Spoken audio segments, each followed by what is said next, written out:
Pride and Prejudice by Jane Austen, Chapter 1. It is a truth universally acknowledged that a single man in possession of good fortune must be in want of a wife. However little known the feelings or views of such a man may be on his first entering a neighborhood, this truth is so well fixed in the minds of the surrounding families that he is considered as the rightful property of some one or other of their daughters. "My dear Mr. Bennet," said his lady to him one day, "have you heard that Netherfield Park is let at last?" Mr. Bennet replied that he had not. "But it is," returned she, "for Mrs. Long has just been here, and she told me all about it." Mr. Bennet made no answer. "Do not you want to know who has taken it?" cried his wife impatiently. "You want to tell me, and I have no objection to hearing it."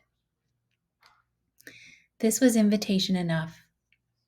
"Why, my dear, you must know Mrs. Long says that Netherfield is taken by a young man of large fortune from the north of England, that he came down on Monday in a chaise and four to see the place and was so much delighted with it that he agreed with Mr. Morris immediately that he is to take possession before Michaelmas, and some of his servants are to be in the house by the end of next week."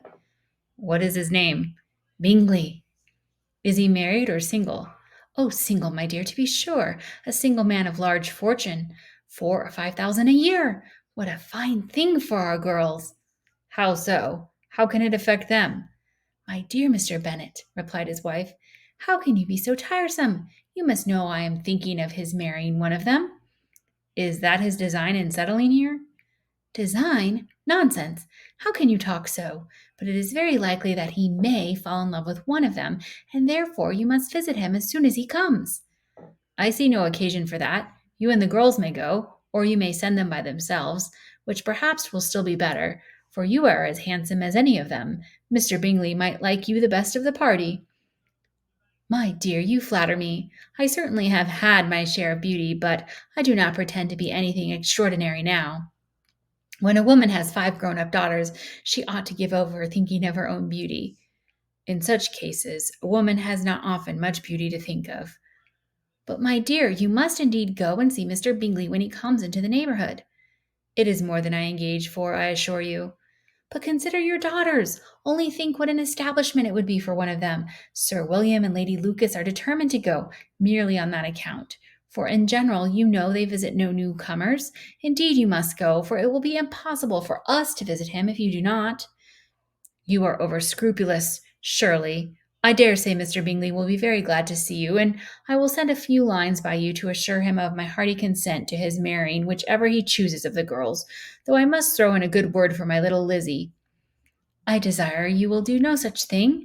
Lizzie is not a bit better than the others, and I am sure she is not half so handsome as Jane, nor half so good-humored as Lydia, but you are always giving her the preference." "They have none of them much to recommend them," replied he. "They are all silly and ignorant like other girls, but Lizzie has something of more of quickness than her sisters." "Mr. Bennet, how can you abuse your own children in such a way? You take delight in vexing me. You have no compassion on my poor nerves." "You mistake me, my dear. I have high respect for your nerves. They are my old friends. I have heard you mention them with consideration these 20 years at least. Ah, you do not know what I suffer. But I hope you will get over it, and live to see many young men of 4,000 a year come into the neighborhood." "It will be no use to us if 20 such should come, since you will not visit them." "Depend upon it, my dear, that when there are 20, I will visit them all."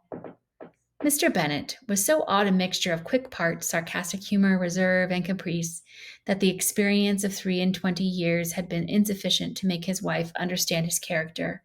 Her mind was less difficult to develop. She was a woman of mean understanding, little information, and uncertain temper. When she was discontented, she fancied herself nervous. The business of her life was to get her daughters married. Its solace was visiting and news.